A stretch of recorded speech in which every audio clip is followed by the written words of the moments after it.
If you work in quality control at a candy factory, you know strict safety regulations come with the job. It's why you partner with Grainger.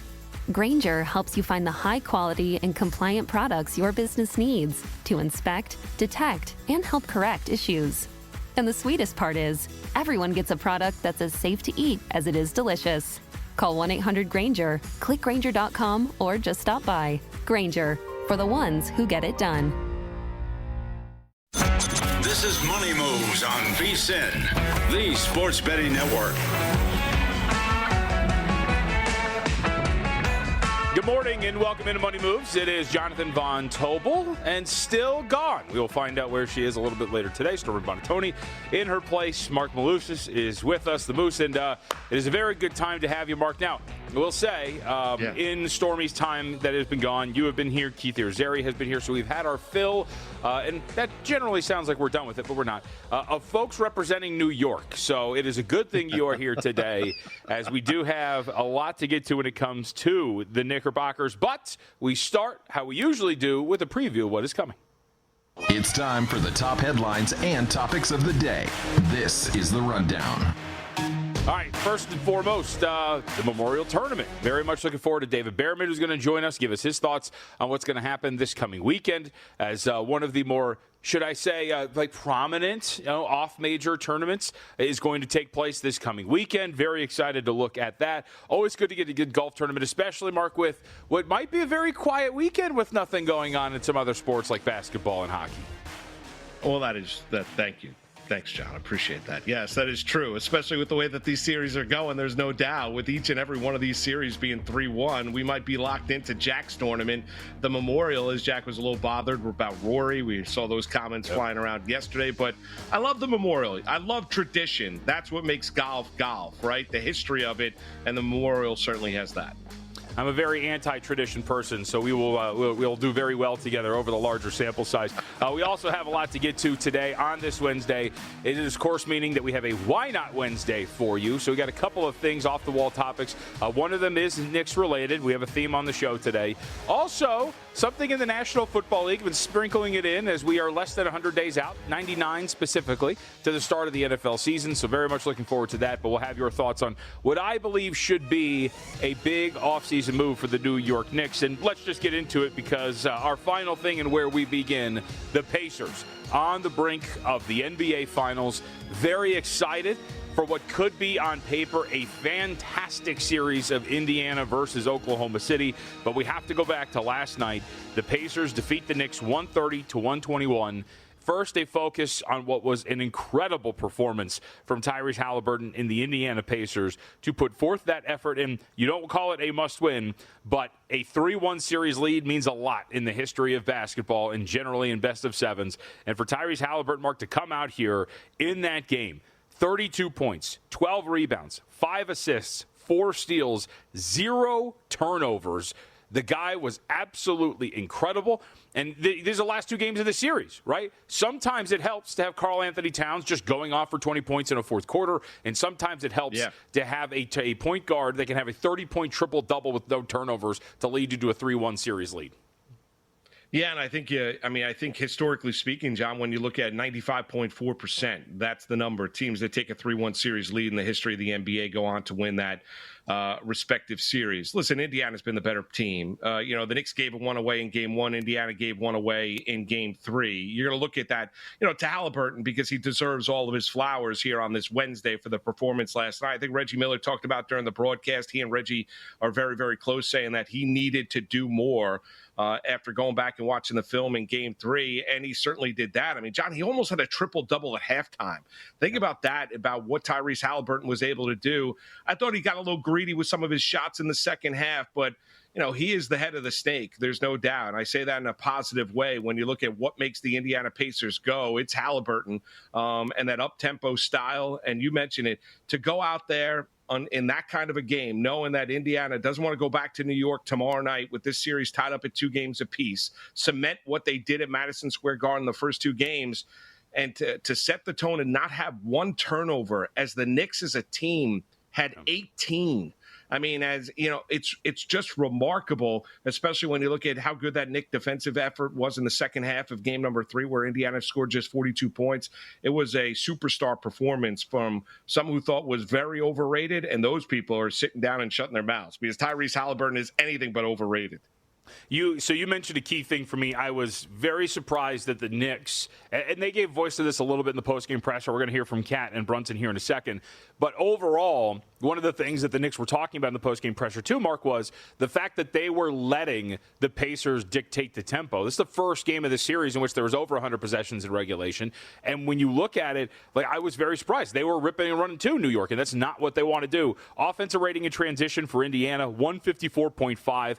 That's just off live rebounds. So whenever, especially when Halliburton would get a rebound, they were off to the races and they were running. The Knicks fell into that trap. They started running with them as well. And their defense was just bad. I think that was the flat-out point. It was New York was very poor on that end. And I wanted to pick your brain on this because I want to play a bit from Brunson and Kat.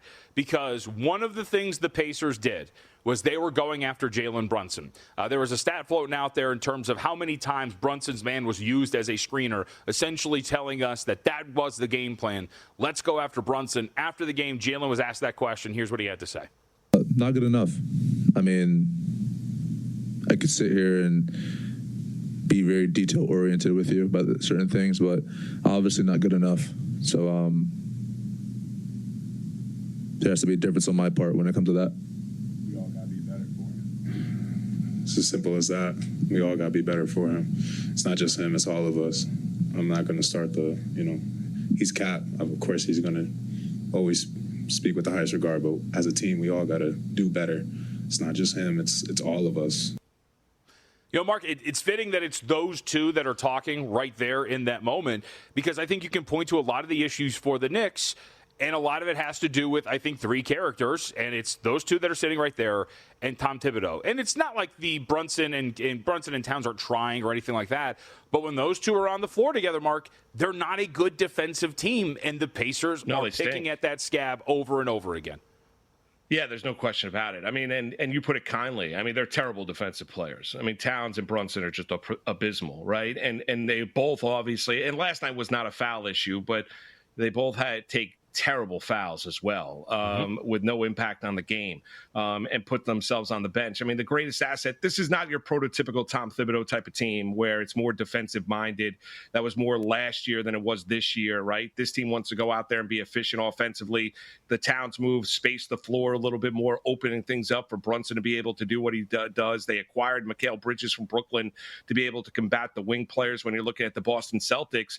But, John, you hit upon it. I mean, the issue that Tom Thibodeau has here is you're looking at 2 wonderful offensive players. And we've seen the brilliance of Brunson and being voted clutch player of the year. You saw the brilliance of Towns in that fourth quarter, game 3, dropping in 20 points to lead the Knicks comeback.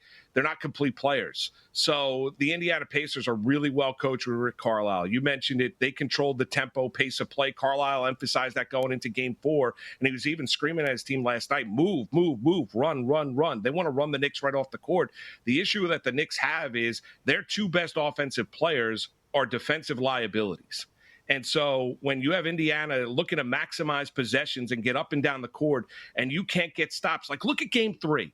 Right? Game 3, we all look at Towns, and he had that historic 20 points in the fourth quarter, right? He was fantastic. Look who was on the court with him. Miles McBride, Landry Shamet, you look at it, DeLon Wright, and Josh Hart. Those were the guys that were going out there and getting defensive stops. Towns gets all the credit for the 20 points. I give him credit for that. Indiana scored 42 points in the second half. As a team, it was a remarkable defensive performance. The Knicks aren't good enough. Here's the problem the Knicks have in this series. They're not efficient enough offensively, and they're not athletic enough and deep enough to go toe-to-toe with Indiana, and they're not good enough defensively to get enough stops on the Pacers. I also think that they're getting out-coached, and I think that a lot of this does fall at the feet of Tom Thibodeau because there's a couple of things. We're going to hear from Tibbs here in a second. But to this point, I mentioned this yesterday with Keith Irizarry, who was with us, Marc, which is I thought yesterday was a litmus test for Thibodeau. He stumbled into a lineup fix that you're referring to. Jalen Brunson was in foul trouble, so they had to stagger Cat and Jalen Brunson. That led to that fourth quarter where Brunson was sitting on the bench, and they were able to get back into that game and eventually win it in game 3.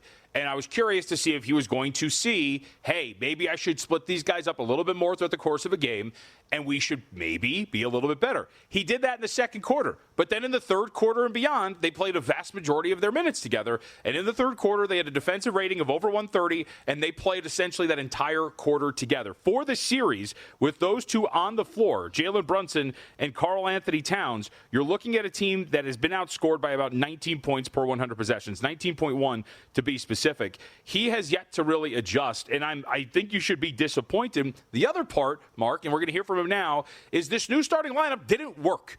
You go out there in this last game, you get blitzed the second the game starts. You go back to it at the start of the third, it gets blitzed again. It's been annihilated in these last two games. Tibbs was asked afterward what he thought about the new starting lineup performance. Yeah, there's obviously some good, but also things that we have to do a lot better.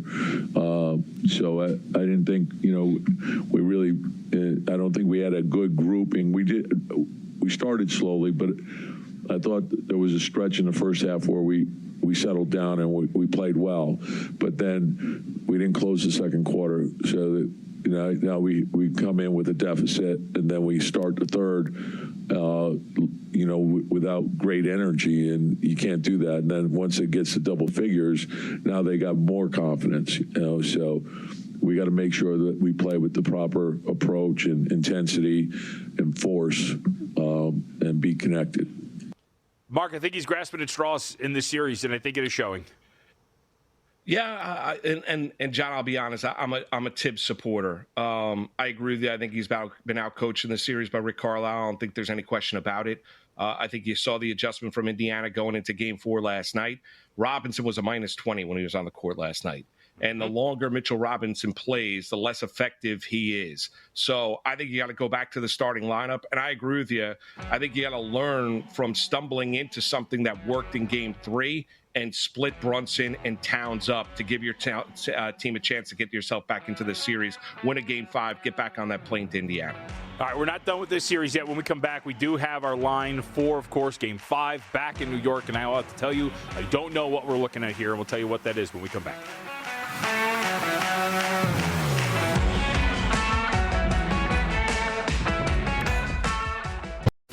If you work in quality control at a candy factory, you know strict safety regulations come with the job. It's why you partner with Grainger. Grainger helps you find the high quality and compliant products your business needs to inspect, detect, and help correct issues. And the sweetest part is, everyone gets a product that's as safe to eat as it is delicious. Call 1-800-GRAINGER, click Grainger.com, or just stop by. Grainger, for the ones who get it done.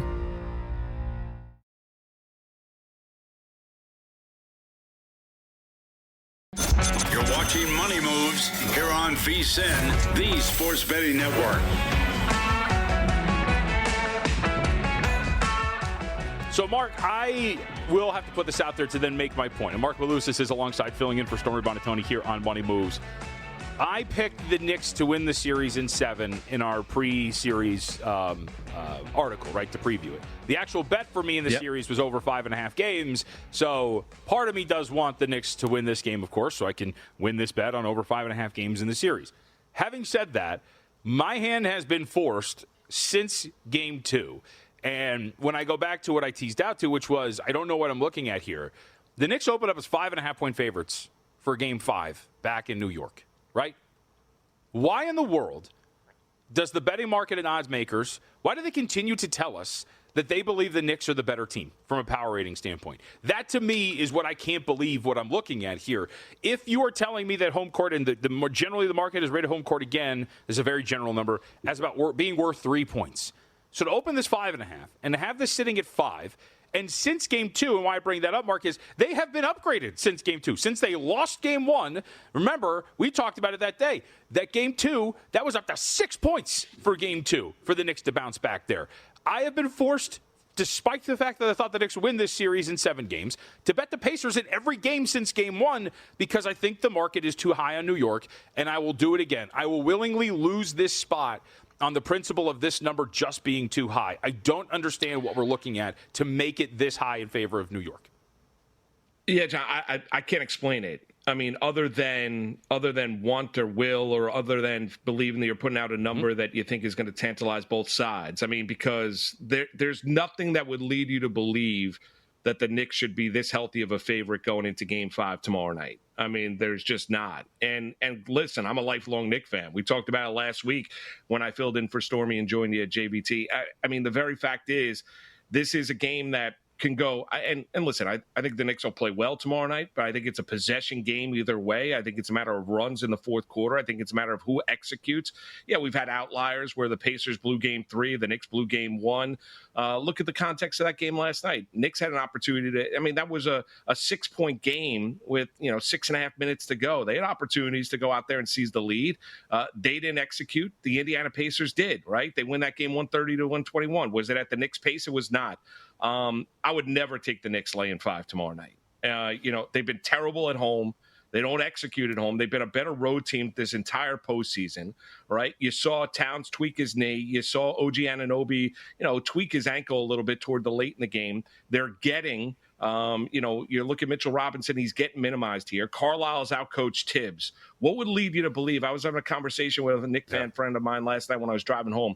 Like, what would lead you to believe that all of a sudden something is going to change tomorrow night, other than the zest, the zeal, the fight of the New York Knicks from what we've witnessed here through the first 4 games? I think what we've witnessed here is the Indiana Pacers, what they did last year was not a fluke. Carlisle's great. They're deeper. They've got an answer for Brunson when you're looking at Aaron Nesmith defensively. They minimize what the Knicks can do. And outside of Karl Anthony Towns going nuclear in the fourth quarter, and Aaron Nesmith going berserk in the fourth quarter for Indiana, these two teams, Indiana's been the better basketball team at the play of it. And if they're able to play at their pace and tempo tomorrow night, this is a game that easily Indiana can win. I would never take the Knicks laying the 5. Yeah.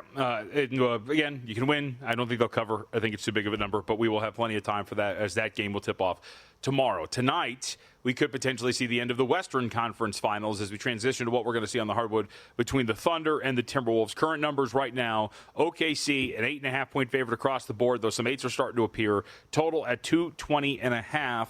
I'll just open the floor to you.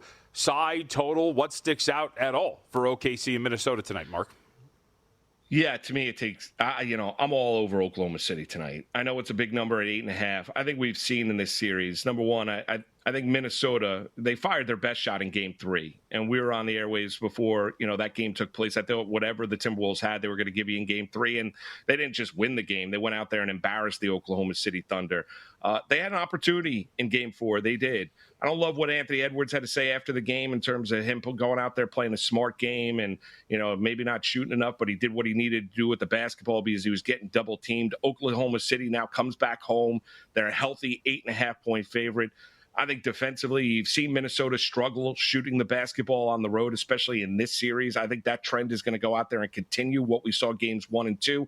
I don't know if it's going to be necessarily as bad. I just know it's not going to be as good as they were at home. Hubie Brown used to always talk about the 10 to 15% from bench players and the uptick that you get on home court as compared to on the road. I would never take the Timberwolves plus the 8.5. I think this is Oklahoma City. I think, the T-Wolves had their chance to make this a series in Game 4. They fell short. I think the Thunder daylight them tonight. I would take the Thunder laying the 8.5 and punch their ticket to the NBA Finals. Yeah, I think there's so many different interesting ways to look at this. From the side, we brought this up the day before yesterday. That was on Monday when I was by myself. But regardless, the home road splits for OKC have been very different. They have yet to cover a game on the road in this postseason. They are 0 for 7 away from home ATS. At home, they have played 8 games. They have covered 7 of those contests. If you look at the splits in terms of offense, they have been absolutely tremendous at home. They have been a completely different team away from home. The reason I bring this up, Marc, is I feel like from a number standpoint, again, I told Gil and Kelly this morning when I joined them on a numbers game. I think number, to me, would say it's Minnesota or pass. But the way that OKC is played, the difference from home to road, the fact that I don't really love where the Timberwolves are at from a mental standpoint. I don't know if you saw the clip from Finch yesterday during, I think it was locker room media availability, whatever it is, but he kind of thinks out loud when he's talking to the media. I haven't seen a 4-game stretch in the postseason where an off-ball foul has never been called. Referencing, of course, that OKC has not been called for an off-ball foul to his measure at this point of the series. I just don't know where this team's at. And just given the stark contrast in terms of where this team plays at home and where this team plays on the road, I think there's probably a pretty good shot. Maybe I'm wrong here. And, of course, they failed to cover the 2 games out there in OKC. And I took it on the chin with both of them. So I'm sitting here in this series, having bet Minnesota in every single game, at a 2-2 and a small loss. And I just don't know if I can bring myself to do it again from a side standpoint. But I am going to be interested to see if, yet again, the OKC home splits pop up and they're just that dominant team they've been whenever they play on their home floor. Well, you'd expect a more aggressive Anthony Edwards tonight for the Minnesota Timberwolves, right? My question to you, John, would be this. Who's the other guy that's going to follow him? Like Julius Randle, outside of the first half of game 1, has disappeared. I mean, he really has. And that's where I think he hit like 4 or 5 threes in that first half of the Minnesota Timberwolves before they got outscored 70-40 in the second half, and Oklahoma City turned on that defense. Where's that secondary guy going to step up tonight for the Minnesota Timberwolves that's going to be able to because I'm a Randall guy. I liked him when he was here with the New York Knicks, and I thought he played exquisite basketball in the previous series, and he got off to a good start in this series. But really, for a while here, Julius Randle has not been what you expected him to be in that secondary guy. I love Dante DiVincenzo coming off the bench. I do. I think he's got all heart. He's got all grit, but I think there's a limit to his impact on the game. I would expect Edwards, just like you saw, just like you saw earlier on in the series where, when he comes off a down performance from a point production wise, that he's going to come out super aggressive. You saw that in game 3, right? He scored 16 points in the opening quarter. They led that game 3, 34-14 after the opening quarter. I would expect Edwards to be super aggressive tonight for the Minnesota Timberwolves. I just don't think it's enough. Yep, I'm with you. And to your point about the role players, like a couple of the guys, right? Is Naz Reid going to appear on the road at some point? At home in 7 games, 11.7 points, 5 rebounds on 57% shooting from the floor, 41% from 3. Away from home in this postseason, down to 9 points, 4 rebounds on 41% shooting from the floor and 35% from 3. We can go through all these guys and find these dramatic splits home and road. And to the point of Julius Randle or Anthony Edwards, if you're the Thunder, why would you change the way you've defended them? They have sent multiple bodies at these guys. Every single edict, every single time, Marc, has been, you other guys beat us. They almost did it last game, but it still wasn't enough, and I don't think that changes here again. And I think you can call it passive. You can call it whatever you want. I think Ant gets 3 dudes thrown at him every time he tries to drive to the basket, and I think that is going to, again, force him to be a jump shooting guy, and maybe there's some variance that hits, but I just don't know with an average jump shot length of like 20-plus feet if that's going to get you anywhere if you're Minnesota, if that's what Ant has to do again tonight. Yeah, I don't think it's going to get him anywhere. And then you listen to his response after game 4, John, and he's defending the style and fashion in which he played, right? So he's going to say, listen, I made the right basketball decisions. Now the question is, all right, the production that they were able to get from those secondary, tertiary guys in game 4 that gave them an opportunity, are they now going to go out there and get that production on the road in Oklahoma City? You bring up the splits, right? You bring up the splits of Oklahoma City, home and away. You bring up the splits of Minnesota, their role players, home and away. And now it's a big number, 8.5. I think it's a tantalizing number where they're begging you to take the Minnesota Timberwolves, but I also think it's a number where, and I've been baited before, where I've taken that number where, and I've learned my lesson, where in the second half, I'm like, man, I'm a fool. Why did I take that number? You know what? It was Oklahoma City's game, and I think it's going to be a Thunder game tonight back at home, and they punch their ticket to the finals. Edge Boost, the first ever bank account built for bettors, ensuring all gambling transactions are approved. No usage fees, no minimums, earn cash back rewards, 100% approval for all betting deposits. Sign up today at edgeboost.bet, promo code MONEY. Deposit $25 and Edge Boost will match the deposit. That is edgeboost.bet. I do have a bet in the Western Conference Finals. We'll get to that a little bit later. From the player prop variety, David Bearman joins us next.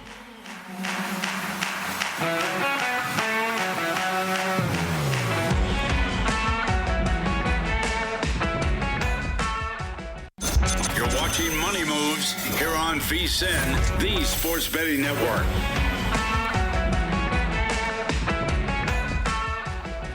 All right, Money Moves rolls on. Marc Malusis in here with us today, filling in for Stormy Buonantony. She will be back on Monday from her trip. I think we have a new picture. She did send us, some stuff yesterday, so looking forward to that.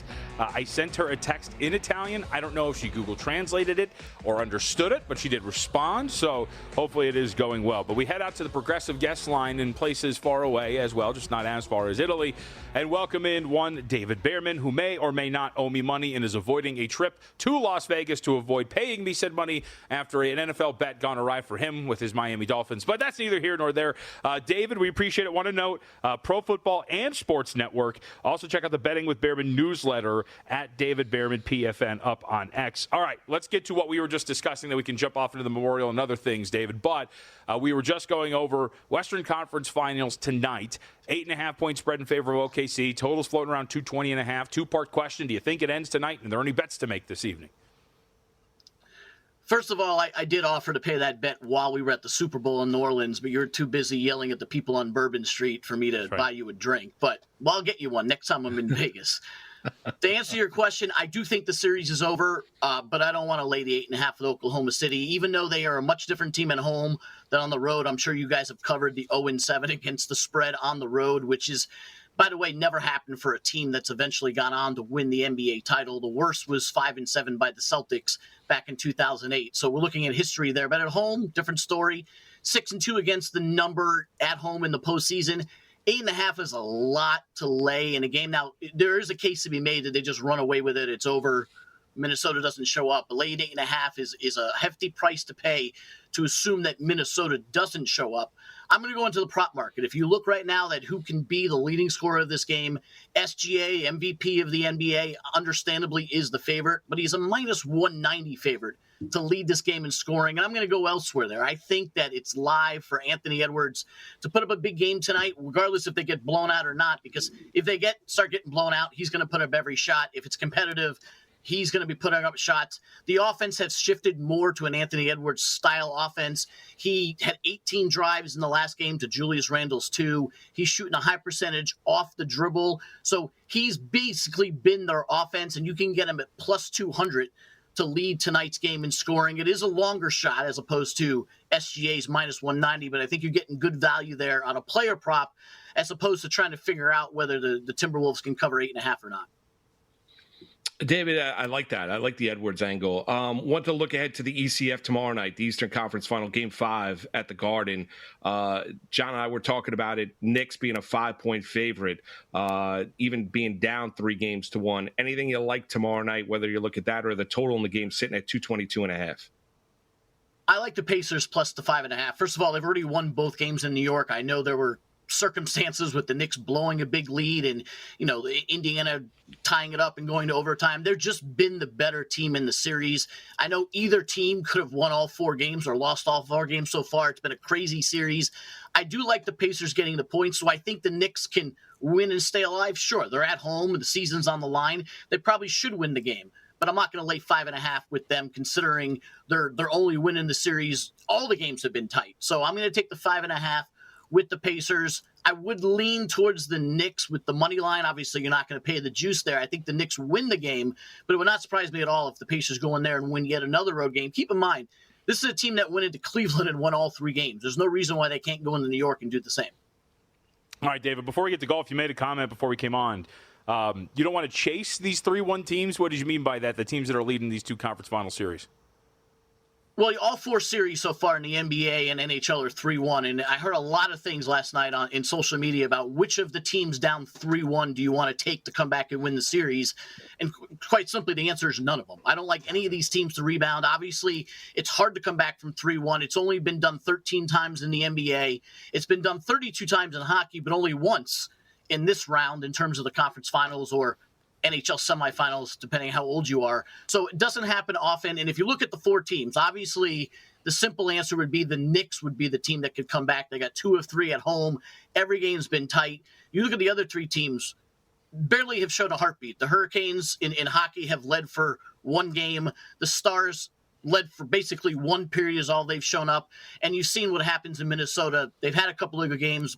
One was one that the Thunder didn't show up at. So I'm not interested. When I say chasing, I mean like chasing the big prices. Like, can these teams come back at 18-1 odds or 20-1 odds? I don't like any of them.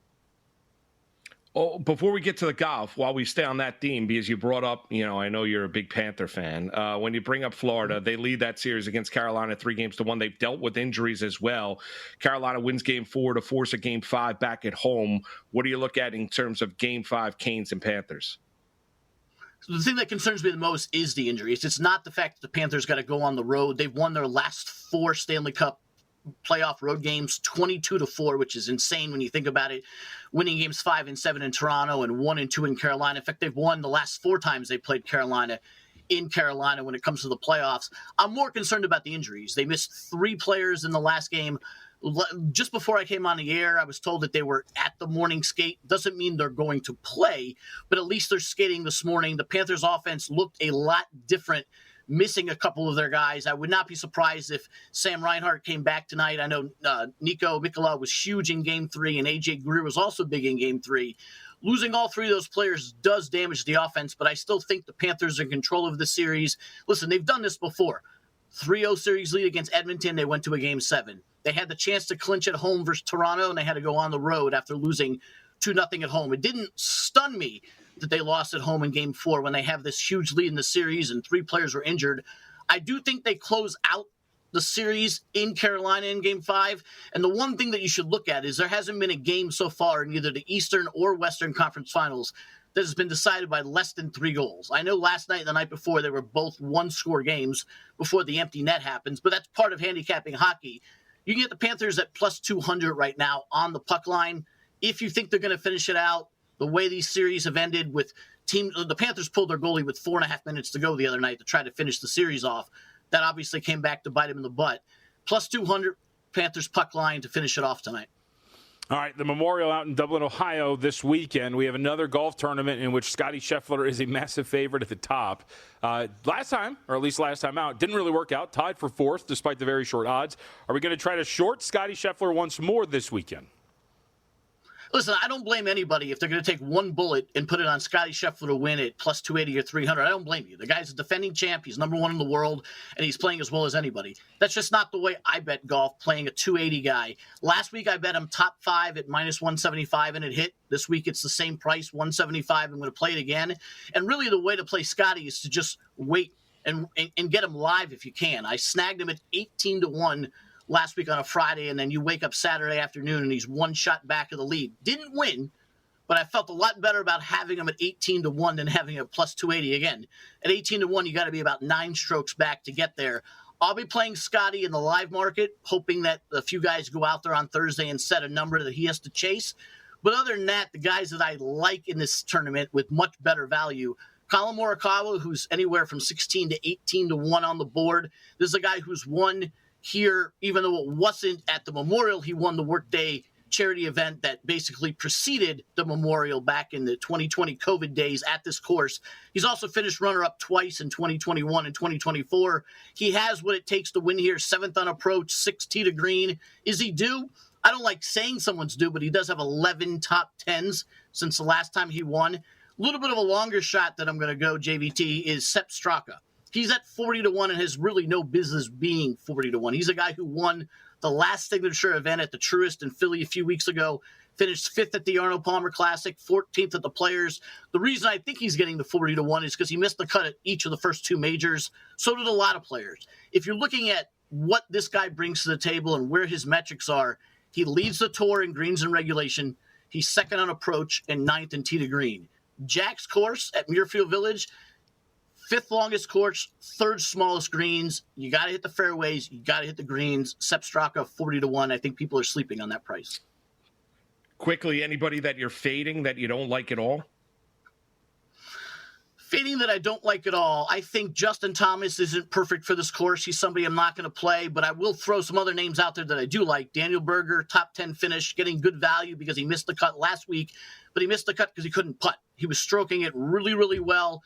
Victor Hovland's a guy who won this a few years ago. I'm not playing him this week, so I'll be fading Victor Hovland. I do like Xander Schauffele to finish in the top 20, Corey Connors to finish in the top 20, and I'll throw out one more long shot. Bud Colley, 100-1. His metrics line up for this place. He finished T3 last week at a very tough course. I cashed the top 20 tick. I'm going to play him again in the top 20 at plus 225. 100-1 might be a little bit too long for this course and this field, but just look out for Bud Colley at 100-1. David, we appreciate it. Thank you very much, sir. Thank you. Absolutely. Have a good one, and I do owe you that beer. Thanks, David. Yes, you do. Chief Content Officer, Pro Football and Sports Network, Betting with Bearman newsletter as well. Folks, remember, too, go to VSiN.com. We got a lot of great stuff up there. I'm going to tell you about something we got that we're going to unveil later this evening. Coming up next. I cannot wait to get to that and more. Very excited for what's coming. But VSiN.com, get your last chance at signing up for a Pro subscription. Use the promo code PRO, and you get less than $200 for 14 months of access. Check it out now, VSiN.com/subscribe.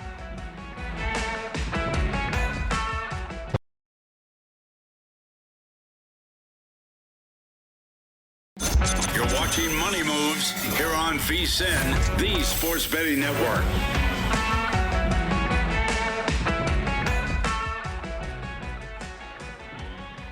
Can it make you say why not? That wasn't a stupid question. It's time for Why Not Wednesday. I mean, why not? You know when they say it's so crazy it just might work? All right, so again, much like our, I've already forgotten. What do we do on Mondays? Call me crazy. I will probably not bring the requisite energy that one Stormy Tony does for something like this, but I will try my best. So I'm going to start with one. It's actually fitting because we were just talking with David Bearman, who is a big Miami Dolphins fan. I've been getting ready slowly but surely, Marc, for the NFL season. We got 99 days until it begins. So just kind of going through the AFC East. It's going to be one of the previews that I write for our NFL guide. So you tell me why not, in terms of betting the Dolphins to have the least wins in the regular season at 25-1. Now, again, it is a long shot. You'd have to go a little bit off the beaten path when it comes to what the season could potentially be. But I don't know about you. I was not thrilled with the Dolphins offseason. I think their offensive line is going to be a small issue. I think their defense is going to be awful. Their secondary stinks. They really don't have much up front.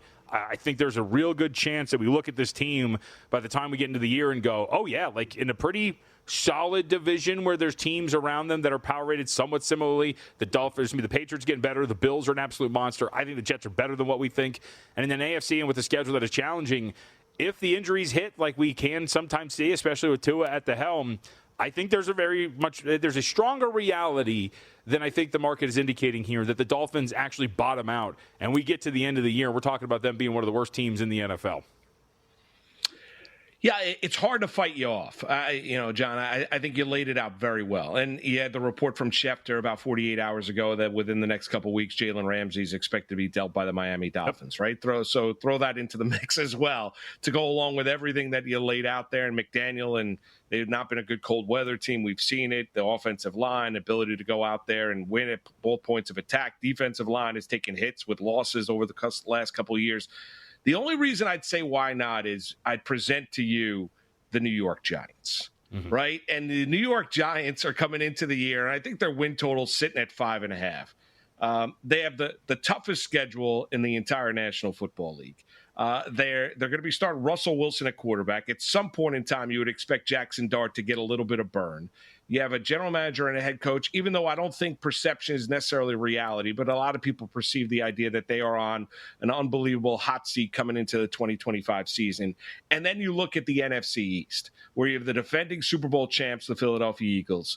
You have the Washington Commanders, who are going to be second-year Jayden Daniels. And then if Dak Prescott can stay healthy, and I have questions about whether or not Schottenheimer is exactly a good head coach. He's a terrible offensive coordinator, but we'll see exactly what he does as HC down there in Dallas.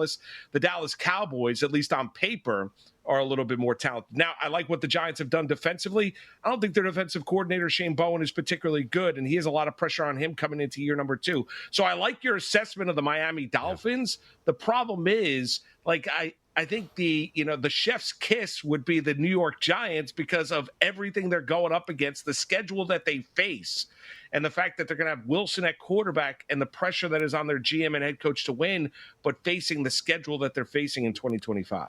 I'm just trying to find, because generally every year there is a team that we have somewhat higher expectations for. And then they don't meet them, and actually it's somewhat catastrophic. I think you can point to last year, for example, the San Francisco 49ers, who had a win total floating around 10.5. Injury struck them. They ended up with only 6 wins. I think you could throw there's a couple of other teams in there. I was thinking off the top of my head that you could throw in there. But still, I think the 49ers are the best example. The Jets. The Jets were a team that had a total of 9.5, and people thought were going to be very competitive, and that season fell apart too. And generally you're going to get better shots on those. Now, again, both of the teams that I just mentioned ended up not finishing with the worst record of the NFL.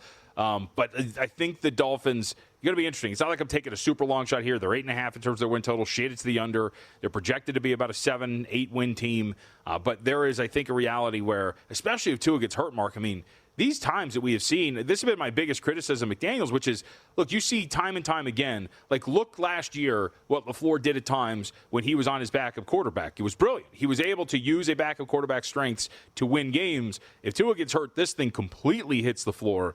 And then you have these weird things. Tyreek Hill starting to make comments about he wants a 2,000-yard season, not really focused on what the grand picture is going to be. I have this sneaking suspicion that this is the team that falls very, very much underneath their expectations, but could be somebody else that's more shocking. I think your assessment of Miami is correct. I don't think Miami's going to be particularly good this year. I think they could be in a battle with a few other teams. You look at the Cleveland Browns and their quarterback situation. Love Myles Garrett. I like their head coach and Kevin Stefanski. You need a quarterback to go out there and consistently win. Their quarterback room is an absolute mess. And then obviously the New York Giants. I'm going to give you one that's not on an odds board, right? It's not on an odds board right now. It's circa. It's not anywhere, right? I'm going to go on the idea that JVT next year will hop on a plane, because I know you love New York, right?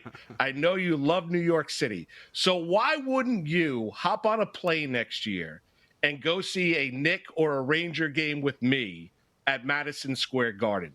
My question to you is, why not? Oh, I'll totally do that. Yeah, like I would absolutely do that. I think New York is a fine city in and of itself. I had a wonderful time the last time I was out there. I will still say to this day, Mark, I have said this, but I think I mentioned this to you in the break, but I didn't word it like this. The single most powerful experience I think I've had in terms of personal was going to the 9/11 Memorial Museum when I got to go out there back in 2017, 2018 or so. So I think there are many assets or aspects of New York that I enjoy. So yes, I would do that if it's on your dime. That's all I'm going to say. Yeah, no. Well, I'm throwing the invite out to you. All right. Last week we worked together, and I asked you, "Do you like New Yorkers?" And he's like, "Not really." I go, "Why?" You're like, "A little arrogant. You're a little arrogant at times." I know you're working with a lot of New Yorkers as Stormy's on vacation. I was just curious, have I struck you to the point where you would not take in a Ranger or a Knick game with me? Oh, totally would. And I'll bust out my favorite phrase about New Yorkers, which I'm sure you've heard before. But you give a New Yorker a piece of gum, they'll teach you how to chew it, right? Like that's essentially how sometimes it goes. And you don't strike me as somebody who would teach me how to chew double bubble. So I very much appreciate that. All right, let's stick with the New York theme, because I do have something for you here in terms of why not. And we can expand this out, because I do think that one of the things we should talk about that is legitimate in terms of criticism for your Knicks last night is Tom Thibodeau. The Knicks should hire Michael Malone in the offseason. I think we're done here. I think we know that Tibbs can reach a certain extent, but I don't think you get all the way. And I think that the Knicks should go out, replace Tom Thibodeau in this offseason with a championship-winning coach who fits the New York vibe, by the way. He's from the area, right? In Michael Malone.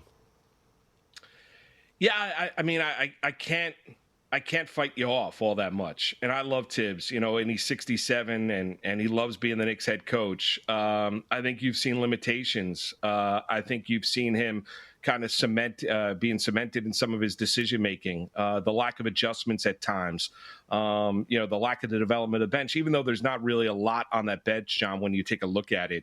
I could see there being a reaction by Leon Rose, because here's the issue that the Knicks have. I've seen the reports about going out there, potentially go and get Giannis, and we'll see exactly what his future is with the Milwaukee Bucks. But the Knicks have made their moves. They gave up 5 first-round draft choices to go get Mikal Bridges. They made the big move with Minnesota to go get Karl Anthony Towns. This is it. This is the group. Jalen Brunson went out there and took less money in his extension in order to try and put this group together. So this is the group that's got to try and get it over the top. Have they taken another step this year? They certainly have. Have you seen the limitations with Tom Thibodeau as a head coach at times? There's no question. Has he been outcoached in the series by Rick Carlisle? I would agree with that. And I think there are a lot of Knicks fans that are frustrated watching the head coach and watching some of the limitations that you see, especially in a long playoff series. Yeah, and we'll see if Malone actually ends up somewhere. It's going to be pretty interesting. Sometimes you see, like I think Kenny Atkinson for Cleveland's a pretty good head coach, and he was when he was in Brooklyn. I mean, you might have some familiarity out there when he was out in that neck of the woods, and but it took him a long time to find another job as a head coach, and maybe that was of his own accord or whatever it was, but I don't think Malone should be like Atkinson and sitting on the sidelines just assisting. He should have a head coaching job and have it soon. No, and I think here's the discernible difference, right? When you look at Kenny Atkinson, people pigeonholed him and said he was a great talent developer, right? He did it with the Knicks. He did it with Atlanta. You know, he did it in Brooklyn when there weren't a lot of expectations, built it, and the stars arrived, and they were like, well, we don't want to play for this guy. So out he goes, and in steps Steve Nash, which was a terrible decision by the Brooklyn Nets at times. But it took Kenny Atkinson, as you mentioned, a while, and he did a wonderful job with the Cleveland Cavaliers during the course of the regular season. Unfortunately, injuries and beset them in that series against the Indiana Pacers. I don't think Michael Malone's going to be out all that long because he's already won a championship and did it in Denver. I think the messaging in Denver started to wear thin, and that's why he saw the door.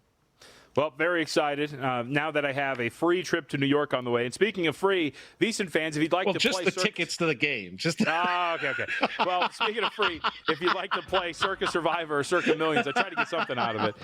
For free this season, Winner Circle Proxy giving away one free $1,000 entry to each contest plus full proxy service. And get this, you're going to get paired with a VSiN host for strategy all season long. Enter now for your chance to win. Again, play Circa Survivor or Circa Million contest for free. Go to winnercircleproxy.com/VSiN.